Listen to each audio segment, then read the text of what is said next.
Iran is not a party to the 1982 UN Convention on the Law of the Sea. Therefore, it is not bound by its treaty-based provisions.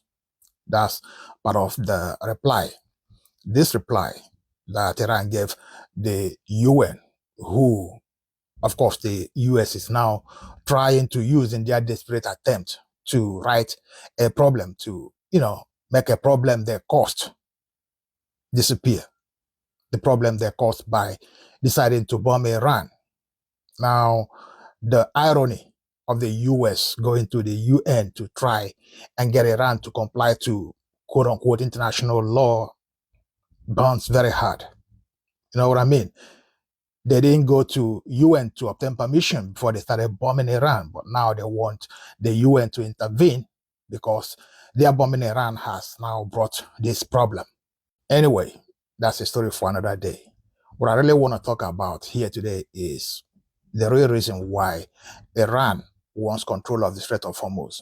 Now, I know many of you think it's economic. They want to be able to charge fees for passage and make a lot of money. While that's a part of it, that is a very minute part of it. The real reason Iran wants total control of the Strait of Hormuz is to keep an eye on what passes through there. And its main target for this is US shipment of arms to its bases and its Gulf state allies.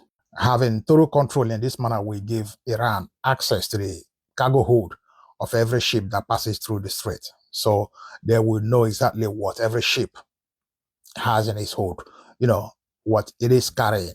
And that will make sure that weapons are not being snuck in, which is what the US has been doing all this way, using merchant ships, civilian ships, to sneak in weapons to arm its allies and equip its military bases. If Iran manages to establish this, it will mean that the only way the US can move weapons to arm its bases and its allies would be, to fly them in. And that would be a logistic nightmare. The cost alone will be too much to bear. This is why the US doesn't want to allow this and will only consider allowing it if they are given joint control. With joint control, they will make sure to get exemptions for their own ships so that they can keep shipping their weapons and arms. Iran, of course, has no interest in that. Iran only wants to use this as an excuse to reduce America's influence and power in the region. And the US can only blame itself for this outcome. I mean, if the US hadn't allowed itself to be dragged into this war, none of this would be happening. After all, the strait was wide open before the bombs started dropping. Now the strait is closed, and I don't think Iran will reopen it. Would you, if you were in their position?